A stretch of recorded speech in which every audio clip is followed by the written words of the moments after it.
But yeah, okay, so hi everyone. I'm Alexi. You may remember me from this morning. So I'll be your moderator for today's event, which is launching your business, the do's, don'ts, and the myths of launching your product. So the goal today is to find out what works and what may not work when launching a product or business. And I'm excited to announce our speakers, Yasmeena and Arshya. So if the two of you want to Yeah, for sure. introduce yourselves. I can go first. So my name is Arshia. I'm a senior at Northwestern, and I'm an industrial engineering student. I focus a little bit more in data science, and I've been involved in entrepreneurship since my freshman year. And I've co-founded two student products during my time at Northwestern. And most recently, I have been involved in mentoring other undergraduate startups. So that has been really enjoyable and something that's been really fulfilling for me. My most recent startup was Scope and U, and the goal of Scope and U was to connect student discounts in the Evanston area to local businesses through an intuitive and very easy to use platform. During yeah, Um, yeah, sure. Arshia, I do you want think me to share the if that slide? if that would be useful, or if you want me to hold off my little spiel about startup stuff and some tips and tricks, I can also hand over the floor to Yasmina if she wants to do an introduction as well. So yeah. Yeah, I'll do a quick intro. So my name is Yasmeena. I'm a junior from Chicago, studying at Northwestern, studying econ and entrepreneurship. I've always been fascinated with entrepreneurship and have a lot of fun stories of little ventures I've done in the past. Although I'm a lot more serious about my newest one, which I think I've been working on for maybe almost 2 years. It's Unfound. It's an app where people all around the world share and discover unique places. It's very dear to my heart because I'm very passionate about finding unique places, and I'm very excited to talk a little bit more about that. Also been mentoring other student startups, which has been really nice because I'm able to share the things that I know, and I'm very excited to be sharing those things with you guys as well. And yeah.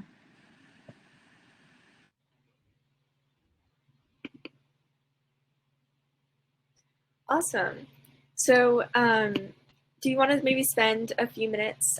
Each of you can kind of go into the nitty gritty of what each of your startups are, and kind of walk us through a bit of how you each kind of For launched your sure. own product. Alexi, are you gonna share my little slideshow there?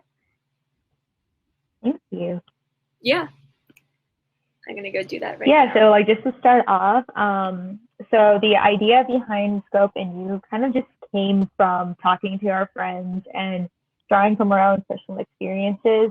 And we basically realized that a lot of our friends had no idea about just discounts in the Evanston area, which was really a shame because we also talked to Northwestern offices and someone actually said that they saved over $4,000 just by using Northwestern related discounts. And $4,000 is a lot of money, especially for college students. So my co-founders and I thought it would be such a shame for people to not take advantage of these kind of opportunities.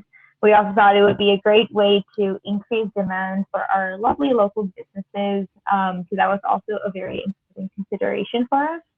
And thus Scope and You was born, and we had 2 years of heavy research, pitch competitions, networking within the Evanston community, which culminated to like a very nice and easy to use website. And then I'll talk a little bit later about like what has worked and what hasn't.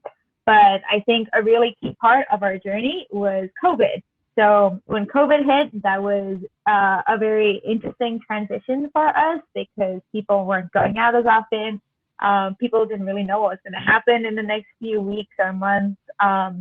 And I personally had to go home to Singapore and stay there for 6 months, living a nocturnal life, and nocturnal meaning like waking up at 10 p.m., sleeping at 2 p.m., and like doing that for 6 months straight. So that was a little bit difficult to manage, especially with Scope and You. And when I came back to Evanston, my co-founder and my team had like different priorities they wanted to focus on and other projects they wanted to work on their own. COVID definitely highlighted some priorities for certain people, which meant shifting away from our project. So that marked kind of the official end of working on Scope in You for me. And from there, I began doing a more, I think, concerted effort for mentoring other undergraduate students at Northwestern, which has honestly been like such a great experience. I love talking to other co-founders and learning more about what they do and trying to help them as much as they can. So that's what I'm kind of working on currently. And since the topic of this session is like what has worked and what hasn't worked in just like your startup life and launching a product, I just wanted to list out like 3 things that have worked for me and 3 things that really has not worked for me, just like from my own personal experience. And I can always like field questions later on if people wanted some clarification or some additional questions. So starting off with the positives, what has worked? So first and foremost, I always say it's so important to just listen to your team.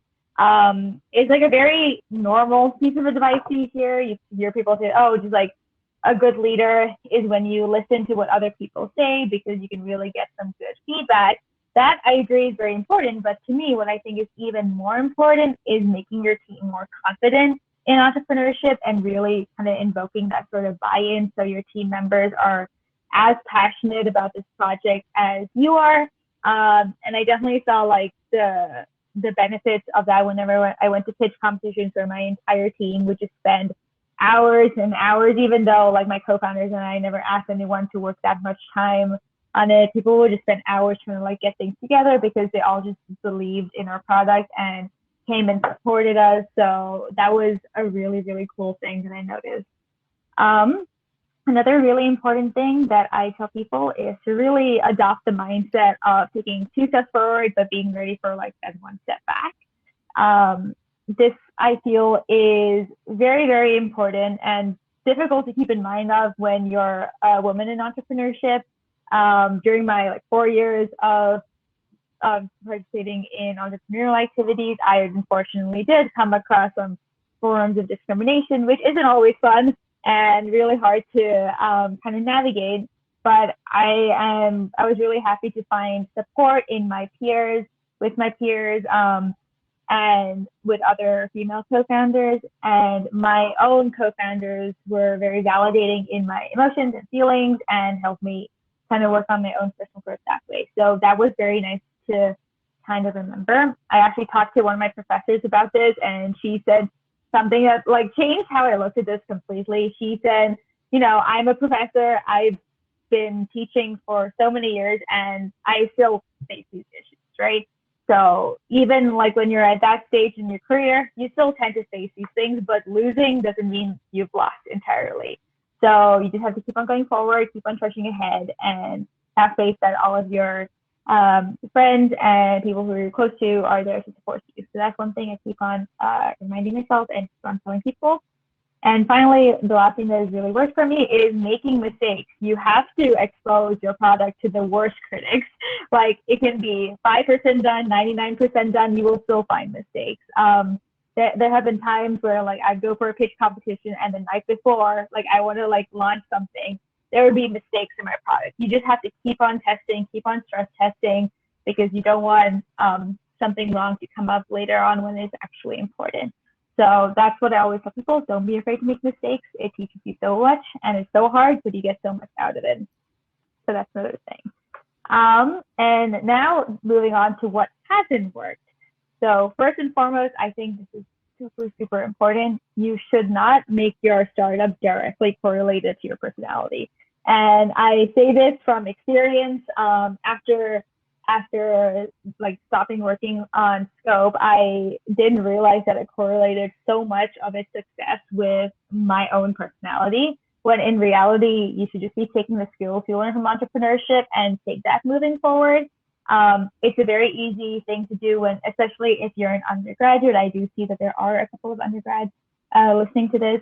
Just be careful and be mindful about linking something like your startup to your personality, and like, don't take things to heart that seriously. Just learn those lessons and move on, right? And another thing that has not worked for me is overconfidence. So overconfidence sucks. You have to remain humble.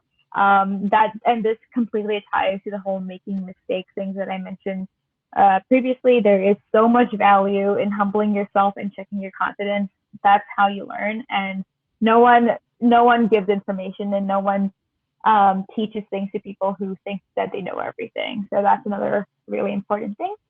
And finally, I really believe that thinking that passion is constant and consistent does not work. There have been so many days, so many weeks, so many months where I had zero interest in working on my startup. It's sometimes hard to convince yourself that discounts are important.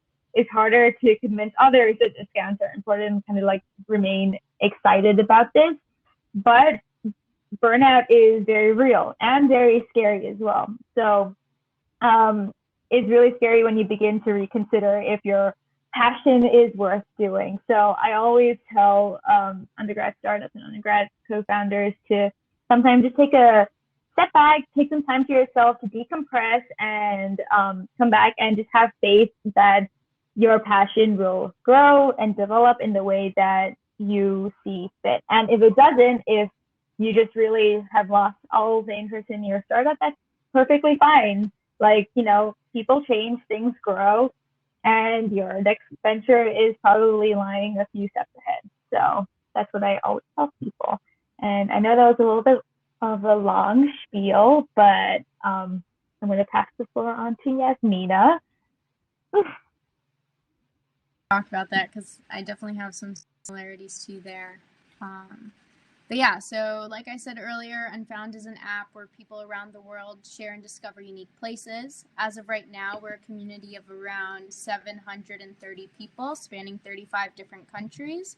And so Unfound started out as a group chat with some friends and I. It was maybe the freshman year of my college experience, and of course, we had lived in Chicago our whole lives. We're super bored, and we're just finding these cool places to go that we were just sharing with each other, like, hey, check this out, to keep ourselves entertained. And during the experience, I thought, this is really inefficient. I'm texting all these people multiple times. Like, why can't we just compile this all together? So I told all my friends, hey, send the cool places when you find them to me. I'll put them all together and I'll send them back out to everyone. So I did that, and everyone really enjoyed it. We were able to go to more places than we were before. And then when we all went back to school, I was like, okay, these guys enjoyed it. Let's see if maybe some people around the world might enjoy it as well.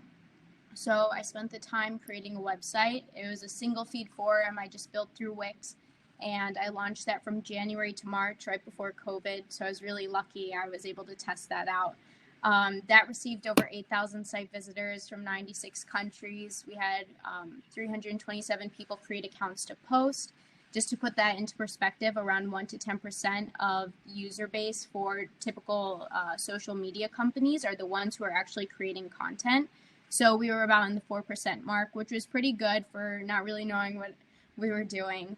But yeah, when COVID hit, it provided us with a really unique opportunity, because before that, I wasn't really able to convince any tech people to come and build Unfound with me. Of course, you're using Unfound when you're on the go. It needs to be a mobile app. 99% of the people who are using our website were using it on their phone.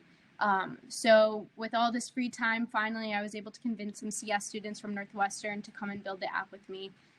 So we did that. Then over in the summer, we were accepted in Northwestern's pre-accelerator, now called Jumpstart. We were awarded $10,000 and then got access to a bunch of awesome professionals in the entrepreneurial world to really help us solidify what we were doing with Unfound. And then we launched a beta to 50 users in that fall.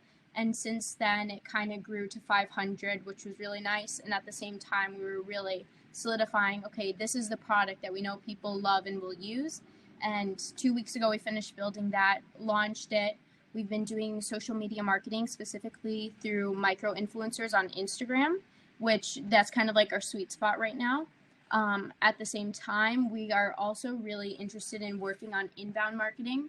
So, and I could talk about this later if anyone has questions, but outbound marketing is basically when you reach out to people and you're trying to find your customers to bring them towards you.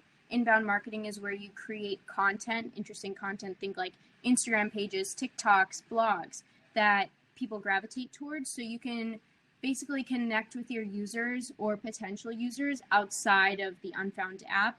And the idea here is that we can create an Unfound lifestyle to keep people engaged, whether they're in the app or not in the app, to just think about like, okay, where's the next unique place I could go? How can I make life more interesting, as opposed to just following the boring recommendations of Yelp that are always mainstream.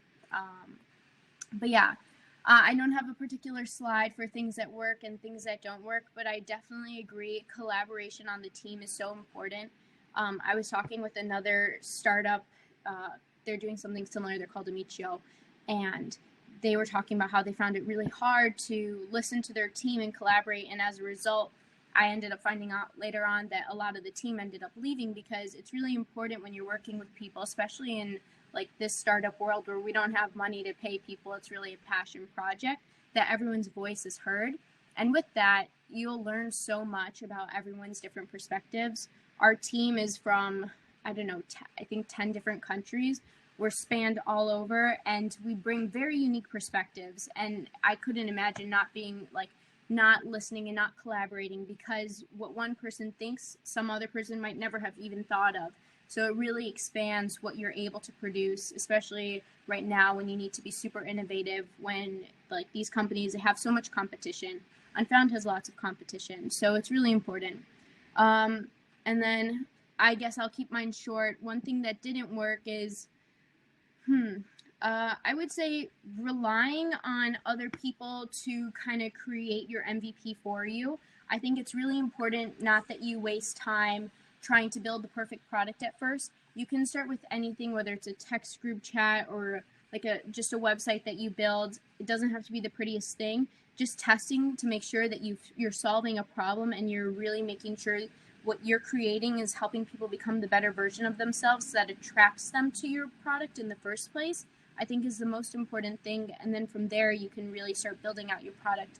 Otherwise, oftentimes, like I hear stories about people who get really stuck because they can't build their perfect product, but your product is always changing, and it's just something you have to embrace. And you, like, part of being an entrepreneur is you really got to be scrappy about it and just kind of create to test and make it better slowly.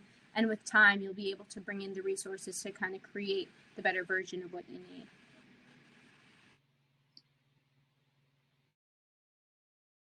Yeah, that's it. I don't know, Alexia, I know we're taking questions now. Do you want, I guess I'll hand that over to you. Yeah, sorry, now I can see everyone's faces. Yeah, so we're gonna open it up to audience. If anyone has a question that they'd like to put in the chat, or if they would like to come up onto the stage, feel free to do that. Let me first close up this presentation.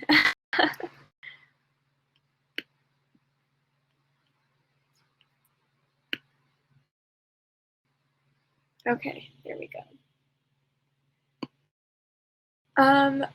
Okay, so I guess the first question I want to ask both of you is, how are you able to build your teams and, recruit people and retain them, for each of your startups? I guess I could go first. So with Unfound, it's really important that we have constant creation coming in so we can really cultivate the community. So a large portion of our team are what we call content creators.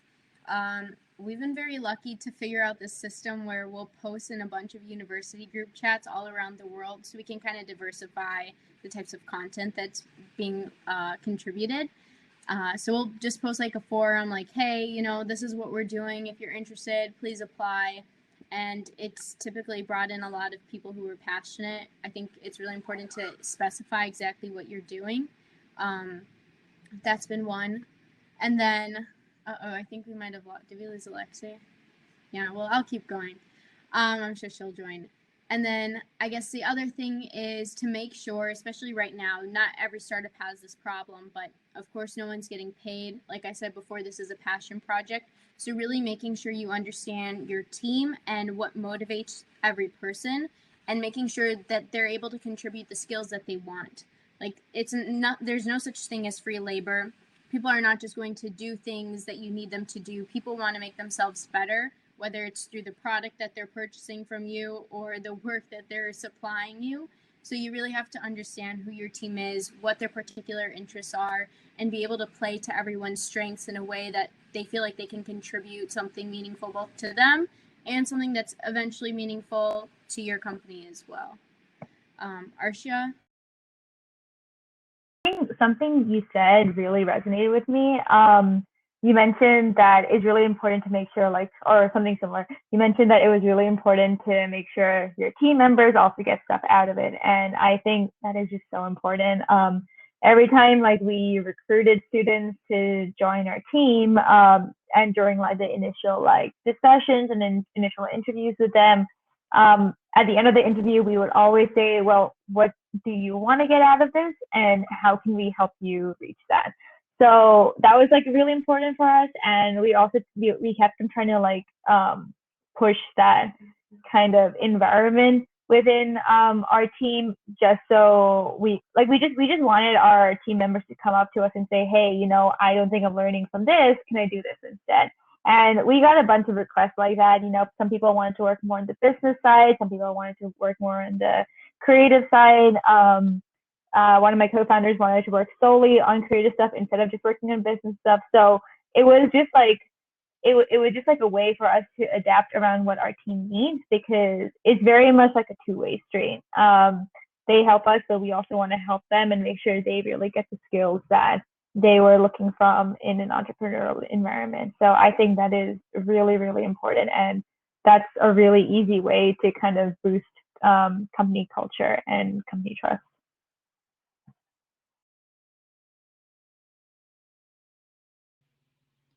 Oh, it looks like we have a question in the chat.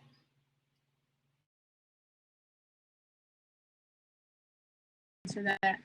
No, we are not. So we're using React Native with AWS on the back end, and we're also using Expo to kind of wrap that all together right now to create the app. I definitely recommend using React Native because you're able to produce both iPhone and Android apps, although, side note, right now the Google Play Store is having some big problems with publishing apps, so you might be met with some problems there because they're really behind. But yeah. Yasmeena, do you want to go put those the systems you're using to create the app if you want to put? Yeah, sure. And then I guess another question. Oh, okay, wait. We have another question in the chat.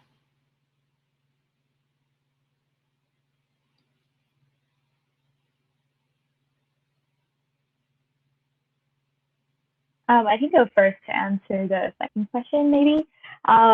So I would say the most difficult part of my entrepreneurial journey is really getting people excited and people to buy into my idea.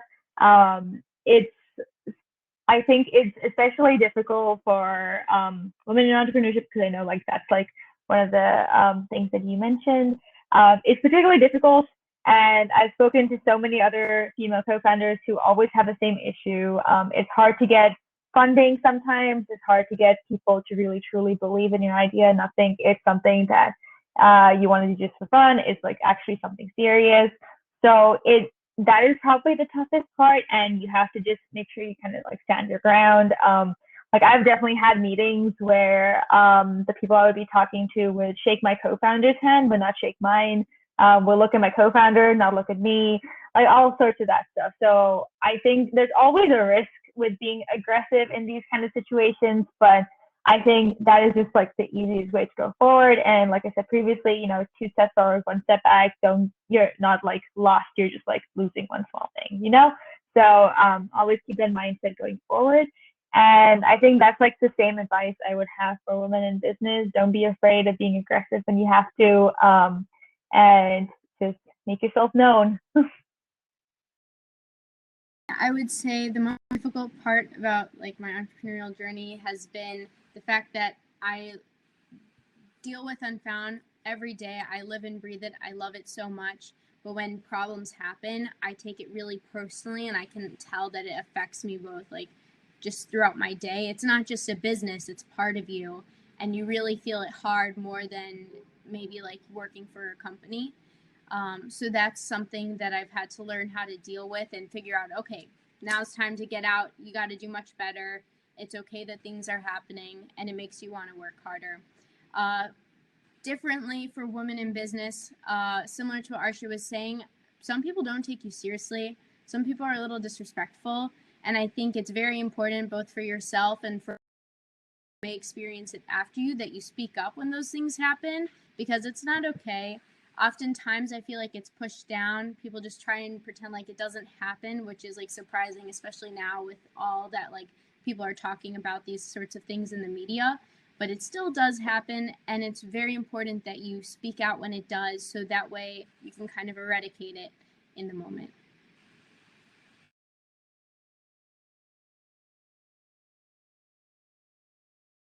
Arshia, you want to go first for this question?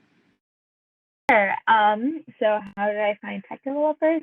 I did this through a very old-fashioned way. My team put up flyers around the university campus, and we got like a bunch of emails and a bunch of questions asking about the role. And that was really surprising. Didn't expect many people to come back with responses from flyers, but apparently that's what worked back before COVID. So that was really interesting. And we got a really nice range of tech developers. And when we started the project, it was definitely like a student project at the time. It wasn't anything like a proper business as yet. Though we did like have, I think, informal kind of contracts drawn up for people, just to make sure that they knew what they were working on, and they knew that this is still like not a business as yet. It was still a project that we were working on, and it was like very clear that I think the roles of each of the team members was kind of highlighted, such that people know what they're putting in when they're writing out emails, or people know what to put when they're giving out their business cards or whatever. So all of those positions were very clear when people joined the team. And we also made people sign like an NDA when joining a team as well. I think that's pretty standard for a lot of projects. Similarly, so Unfound LLC, so we kind of have to do that stuff. We have them sign an NDA IP agreement, and then also, because we can't pay anyone, we just have to make sure it's clear in writing that everyone who's doing this, it's like a passion project. We don't have money to be able to spend to pay people. It's just like if you want to work on it. But I wasn't able to post posters. I wish I could, because I feel like that'd be really helpful. What I did was I would go on LinkedIn specifically for Northwestern students, just because I knew like who I was dealing with CS wise.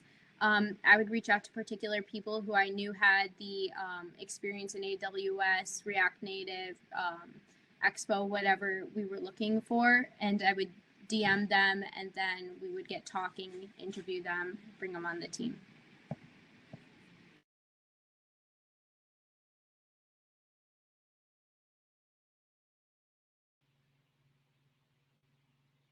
I think go first answering. Oh, Yasmeena, would you want to go ahead? Go ahead. Okay. But yeah, I did start my project, I think my sophomore year of Northwestern, early sophomore year. So pretty early, but there are a lot of benefits starting your project in college. You have a lot of support that you may not necessarily get when you graduate. And me and Yasmeena are both part of an amazing incubator program at Northwestern, the Garage. Absolutely amazing, very, very supportive. And that really, I think, kickstarted my entrepreneurial journey. So yeah. I started freshman of my sophomore year. Summer of my freshman year. It's been too many finals today. But yeah, the Garage is awesome, especially for funding. I feel like it's so hard to be able to pull off. You don't have the funding to do so.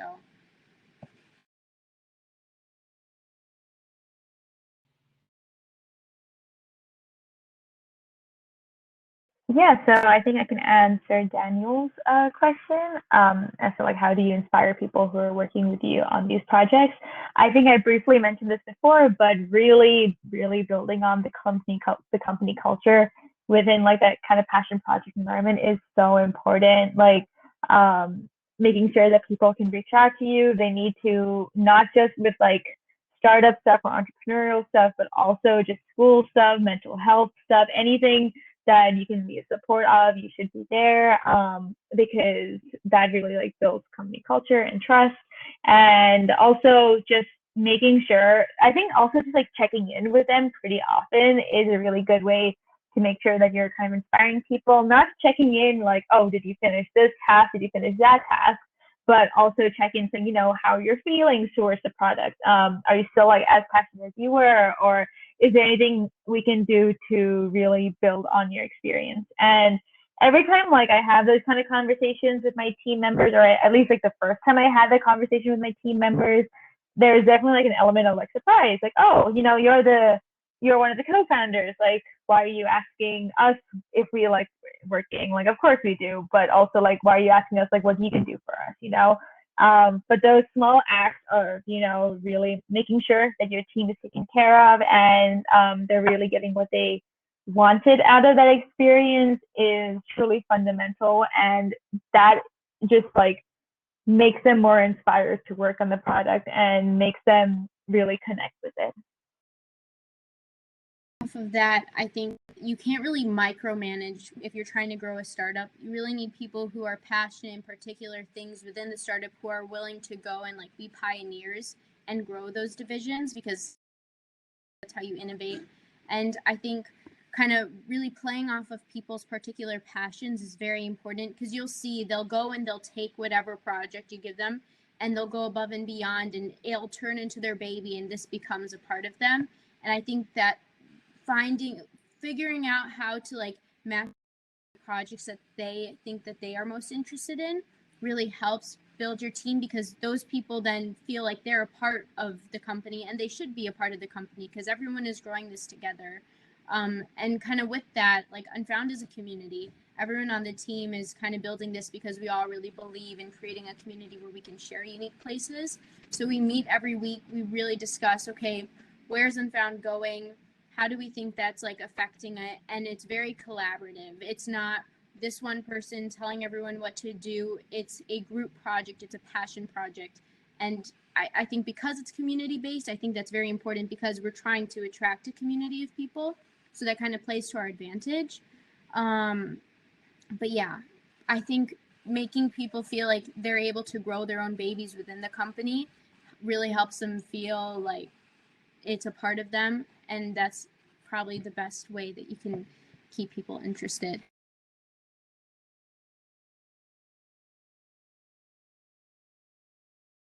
I can start answering the next question about meeting your customers and convincing them to use the product.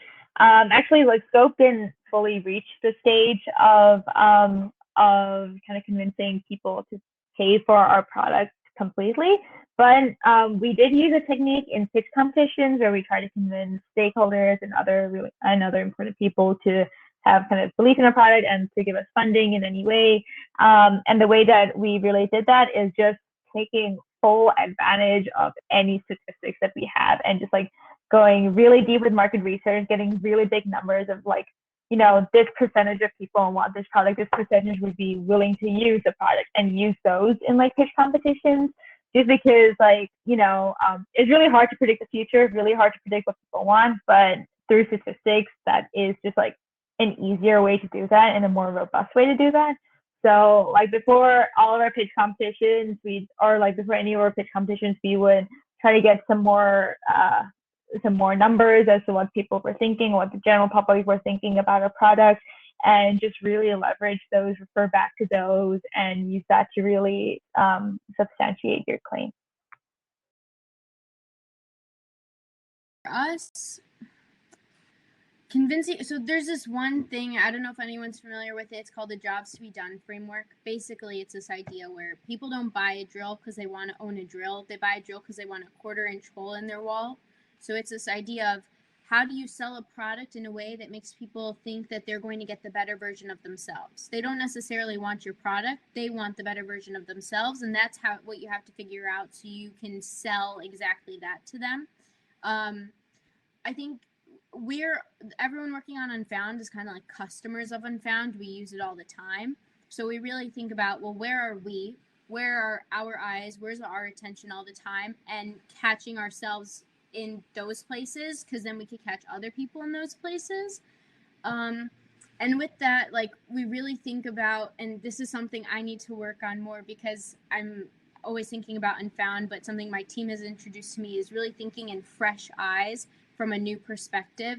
How will someone kind of see Unfound the first time they look at it, the first time they see that marketing campaign is just as important as those who are, when you're building off those marketing campaigns and you're showing people multiple times, or they know your company a little bit better.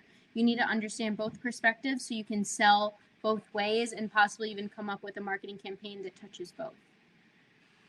Yeah.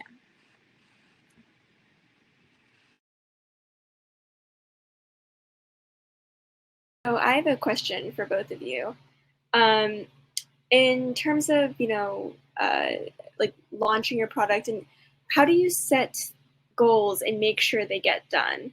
So I feel like sometimes it can be easy to be over ambitious. I just want to hear your thoughts on that. Yeah, for sure. So one thing that I think like our funders and I did is we would have one deadline and call it the soft deadline, but there's another deadline after that that's more important, and then one more after that. So like, and like that's like great. Like we like our team had trouble putting some of our stuff together for the soft deadline, and we said we really need to get it done. But then we also had two more deadlines after that, and the real deadline was the last one. So that way our team was able to get it done quickly. And obviously, like, it would have been great to have it like the first time, but when we kind of like put some buffer between the time that we needed it and the time that we asked them to, just so we can actually get our product as crystal clear, as perfect as we can before we actually did that. So that was really good because, again, like, we understand that we understood that people had other priorities. Like, we're all Northwestern students, we all had exams, like we all had like other things that we had to work on. So just putting like that buffer was really important. And at the same time, we also communicated our requirements and like all the things that we needed very early on. So that way, there wasn't any surprise like 1 or 2 days before like a really important day saying, hey, you need to dedicate like this many hours the night before doing that. Like that just causes unnecessary stress. We try to do as much forward planning as possible so there's that much clarity in the work. It sounds a little cliche, but having goals that you can measure so you can see how much you were actually able to accomplish, whether it's like numerical, whatever, very important. I will say tech stuff, I feel like you can never meet your deadline because there's always something that pops up. And when it comes to that stuff, I think it's something you just have to kind of like accept and figure out ways to come up with solutions to those problems in the meantime to kind of get you by.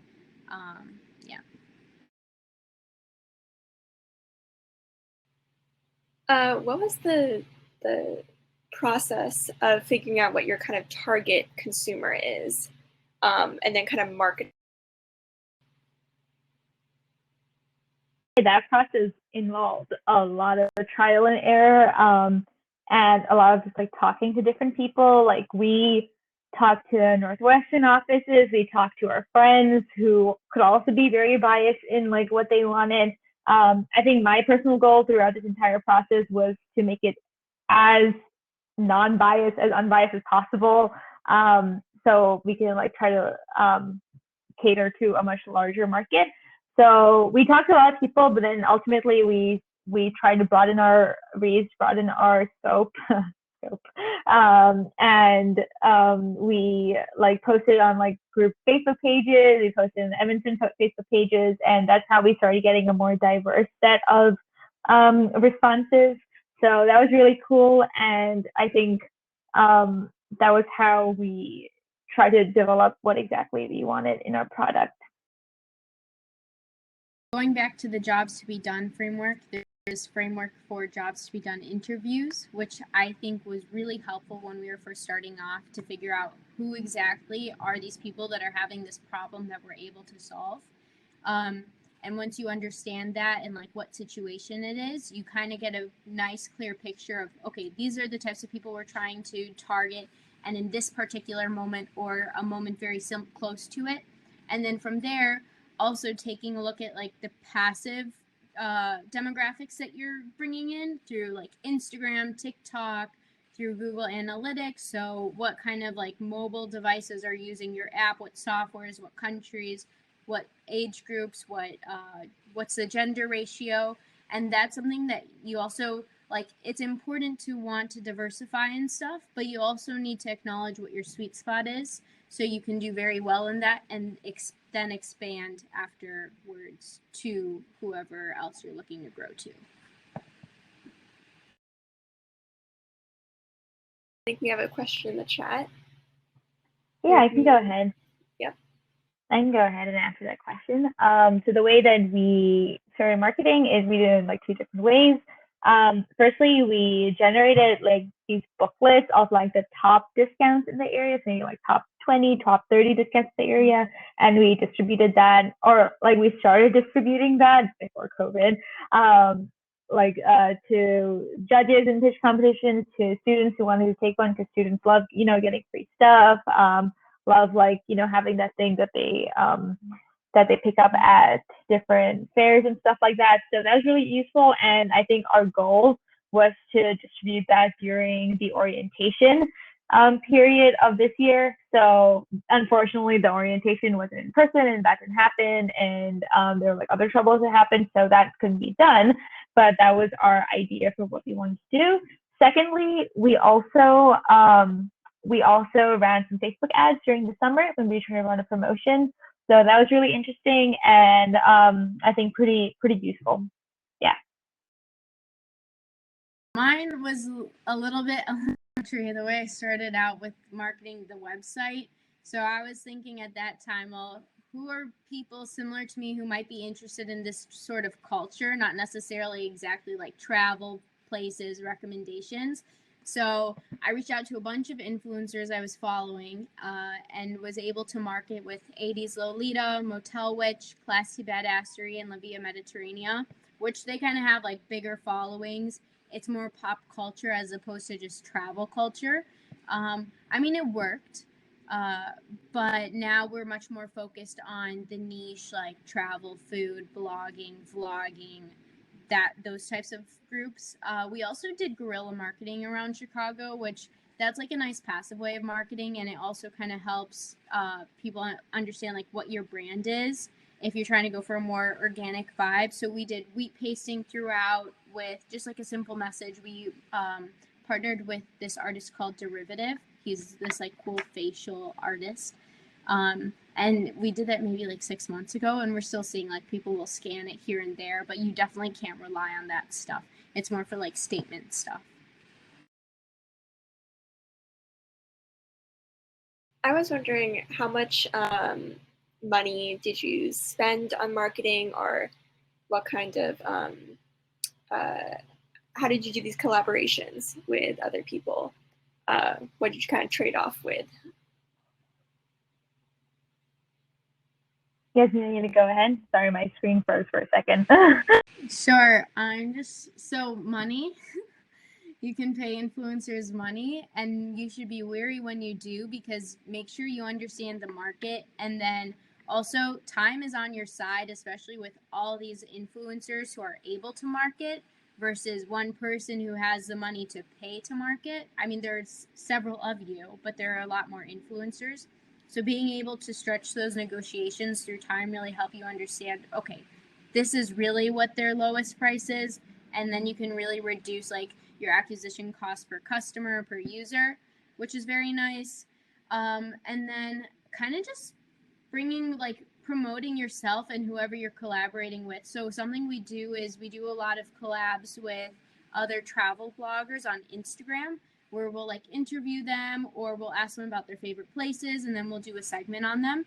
And what they'll do is they'll usually repost us, which is great for us because then we get more exposure. We're able to bring in new followers, but then they also get these cool segments about themselves that our followers see. And those I feel like people are very interested in because there's no monetary, like all it is you sharing a post, and that usually it really doesn't hurt anyone, especially if it's about yourself and promoting yourself.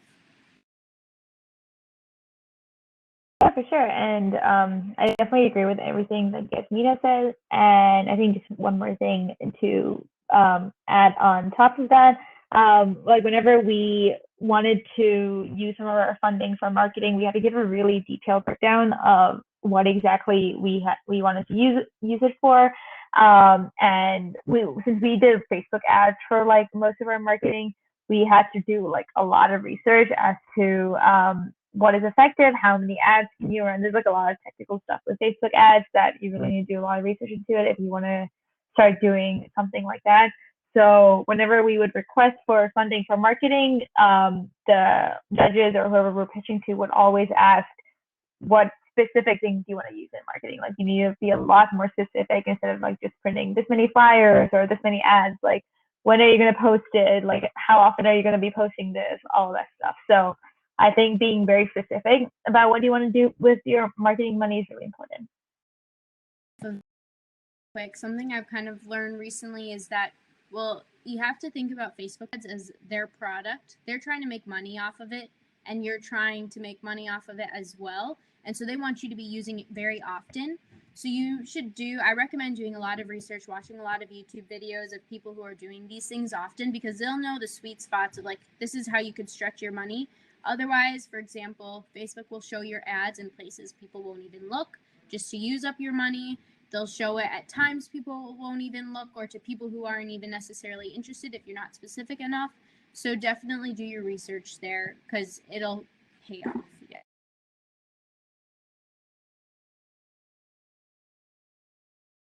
Okay, there's another question if we've considered Clubhouse to market.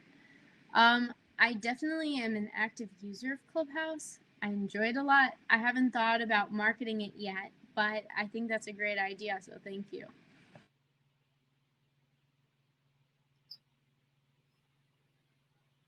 Nice. I guess another question I want to ask. So you mentioned earlier when I was asking about trying to find your target consumer, that a lot of that is reliant on the problem that you're trying to solve. How do you identify that? How do you identify that kind of specific problem? I think one advice that I always get when whenever like I think of a new venture or whatever is you always say don't think of a solution first, right? Don't try to like create a solution and then create a problem based off of that. And as a result, you really have to like talk to people, see what they want, be very, I think, unforced with the questioning. Don't ask questions that you want to hear the answer to. Ask questions that allow people to creatively think about what they want, because that's where you really get the true insights. And I think that was really like a game changer kind of thing for me, because in all the surveys, like we'd ask very leading questions like, oh, does this look good? Or like, would you use something like this? When in reality, you should be asking like, what is your problem in the most nicest way possible? Like, what can we help solve? And like from there, we can really truly see if there is a problem in the first place. Because if there isn't a problem, then you shouldn't even be working in that sphere. You should be looking somewhere else. And being a little bit harsh on yourself during this time is really important too, because it's really easy to get lost up in a dream solution that you dreamt of and really kind of look for people who want that specific tiny problem to be solved, when in reality that could be a separate but similar problem that could also be very easy to fix, but a lot more people want that. And just being very harsh on yourself during that research time is really important to determine if there's actually a problem you need to solve. I agree 100% to that. That's basically what I would say. So, yeah.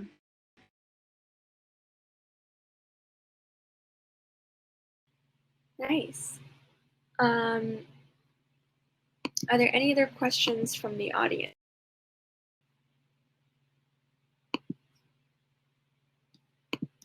Okay, well then I think because we're getting close, I do have an important announcement at the end of this. Arshya, Yasmeena, is there any kind of, oh wait, we have a question in the chat. How do you handle when something fails? Yeah, I think things fail all the time. When something fails, you have to really not take it directly to heart. And I think that's just like a really important thing, especially when your startup is like your baby.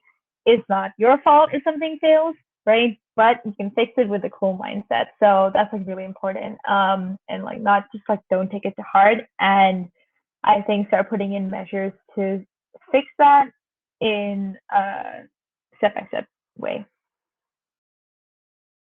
Yeah, we just had a marketing campaign that failed.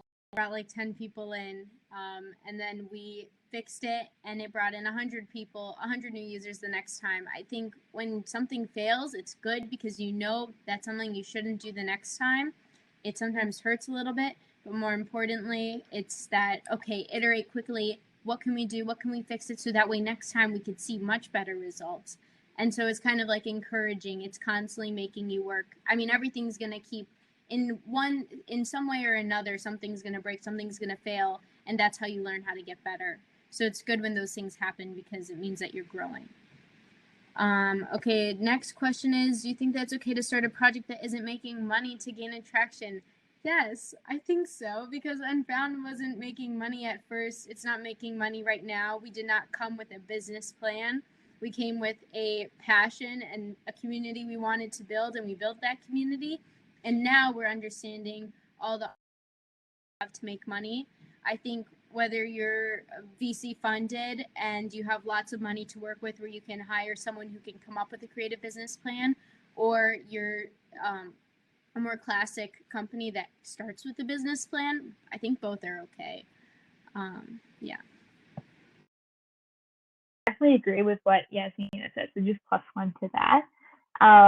The next question, how do you keep yourself well researched and ahead in the area? I follow everyone in that area or everyone who I think is important. And just like I'll get like newsfeed results or I'll get article suggestions based off that.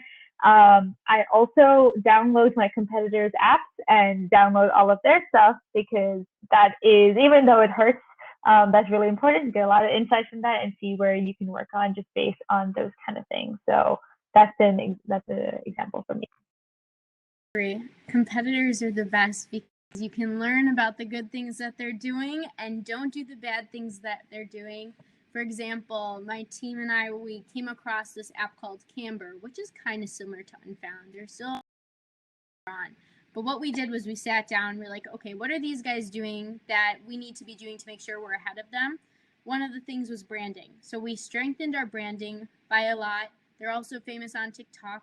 So then we worked very hard to become TikTok famous as well.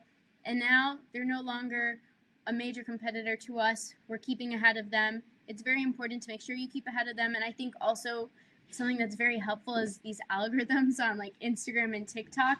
They know what things you're obsessed with, what you're looking into often. So lucky for me, my friends also end up getting a lot of the suggestions of things that I'm very interested to them all the time. So whether it's me coming across a competitor or one of them find it and send it to me, we kind of have a little system going so we can keep track of that. I guess, okay, next question is, could you share with us a failing experience you have had and what did you learn from it? I guess going off of our failing experience of the marketing campaign, we worked really hard to come up with a video that would encompass basically how Unfound would make people feel, because Unfound is not just a place for restaurants, and it's not just a place for parks, it's a place for all types of places. So we worked very hard to come up with a video for that would encompass it all. And we posted that on our micro-influencer stories, and it didn't do very well at all. And we were baffled at first. We were like, oh, we worked so hard on this. How could this not do well? And then we kind of took the time to look at how these successful Instagram campaigns, what they encompass. And one of the main things is that they tell their story equally, if not more, by what they show visually than the words that they show or the video, for example, whatever's happening in the video. So kind of like pulling in on the visual storytelling. We did that the second time around, and 10 times the amount of users came the next time. So that's what we had learned. One of my failing experiences, I mention this all the time, but very early on in my startup experience, I think like 1 or 2 months into building Scope, me and my 2 co-founders, we were a team of 3 at that time, decided to go for a pitch competition, and we were ridiculously overconfident. We were like this close to like standing up preemptively to like go to the stage and get our award, but we didn't, obviously, and the rest of my team was also really overconfident. And the moment we kind of realized that we didn't win, that was like a changing moment for me, because at the moment I didn't care about what I was feeling. I was caring much more deeply about how my team was reacting, and how they would like react with this. So that was like a huge moment for me, where I just like, it was like a weird out of body experience where like, oh, forget myself, focus on your team, focus on team morale. So when that happened, I like try to be like the strong kind of hold on the team, and give people space to breathe, give people space to recuperate. So come back within a week, and then we'll generate new ideas. And just by like giving that much space to people, like a week later, we came up with some great ideas, and a year later, we placed in that same pitch competition. So yeah.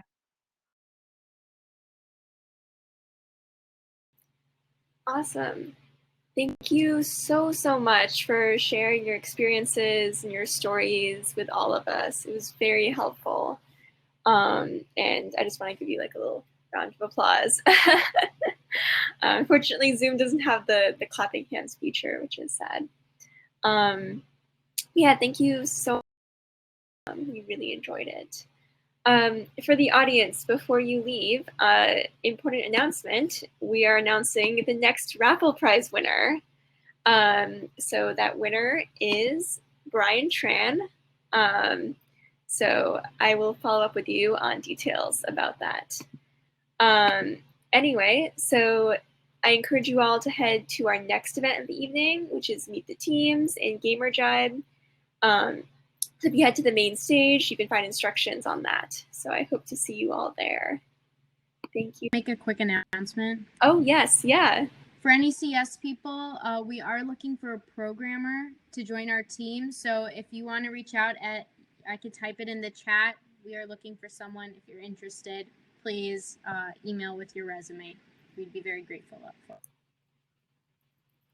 A very quick announcement for me. If anyone wants to talk more, or like get more feedback, or especially like just talk more about their startup, feel free to like connect with me on LinkedIn or something, and I'd be happy to chat more.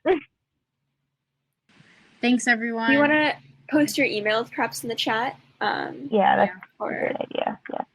That's my email. If you message it, you'll reach me. Yeah, I just sent my email. Okay, awesome. Thank you so much. Anyway, I hope to see all of you attendees at our other events. And Yasmeena, Arshya, thank you again. Thanks, audience. Take care. Bye. Bye-bye.